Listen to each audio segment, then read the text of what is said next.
भगवान श्री कृष्ण की पावन भूमि वृंदावन में आपका स्वागत है।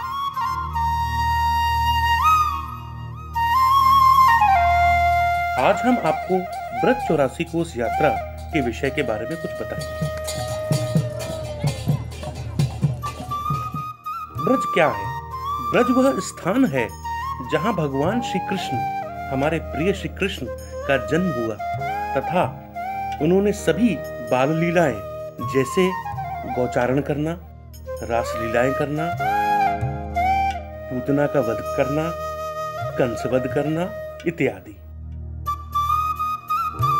ये जो ब्रज क्षेत्र है ये 84 कोस अर्थात लगभग 151 किलोमीटर के एरिया में फैला हुआ है। इस 84 कोस की परिक्रमा को करके मनुष्य अपने सभी पापों से मुक्त हो जाता है और लख 84 योनियों की बाधाओं को पार करके आगे निकल जाता है।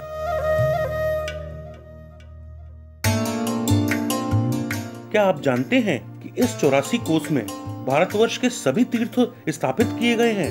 क्या आप जानते हैं कि भारत में 2 बद्रीनाथ हैं? क्या आप जानते हैं भारत में 2 केदारनाथ भी हैं? क्या आप जानते हैं भारत में 2 गया तीर्थ भी हैं? इसी प्रकार से गंगोत्री, यमुनोत्री, मानसरोवर इत्यादि सभी तीर्थ भारत में 2 हैं, क्योंकि ये सभी तीर्थ इस 84 कोस में भी विराजमान हैं। अब हम आपको बताएंगे कि ये किस प्रकार हुआ कि ये सभी तीर्थ 84 कोस में स्थापित हुए। एक बार की बात है, नंद बाबा और यशोदा माता ने तीर्थ पर जाने की इच्छा जाहिर करी। प्रभु जानते थे कि उनके माता पिता बहुत बुजुर्ग हैं, वृद्ध हैं और वह इतना दूर नहीं जा सकते। इसीलिए प्रभु ने इन सभी तीर्थों को वृंदावन में, इस ब्रज क्षेत्र में एक ही जगह पे स्थापित किया।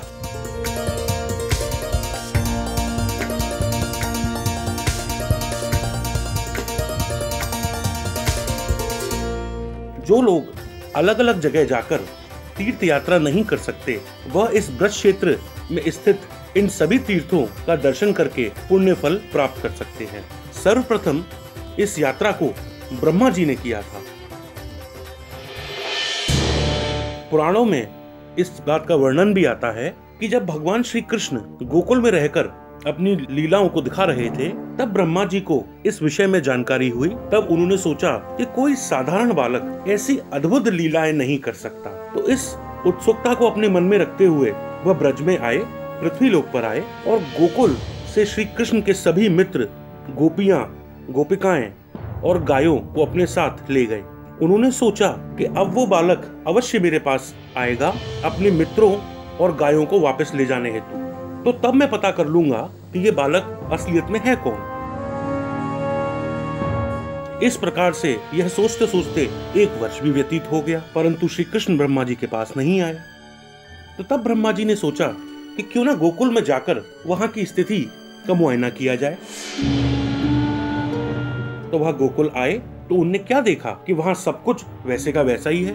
गायें चारा चर रही हैं, उनकी गोपियां भी वही हैं, सारे गोपाल भी वही हैं।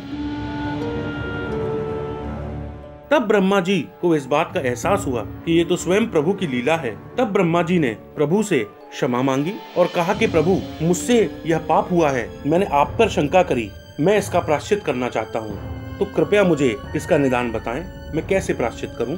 तब प्रभु ने कहा कि आप इस 84 कोस की परिक्रमा को लगाएं, आपका जो ये पाप है इसका प्रायश्चित हो जाएगा।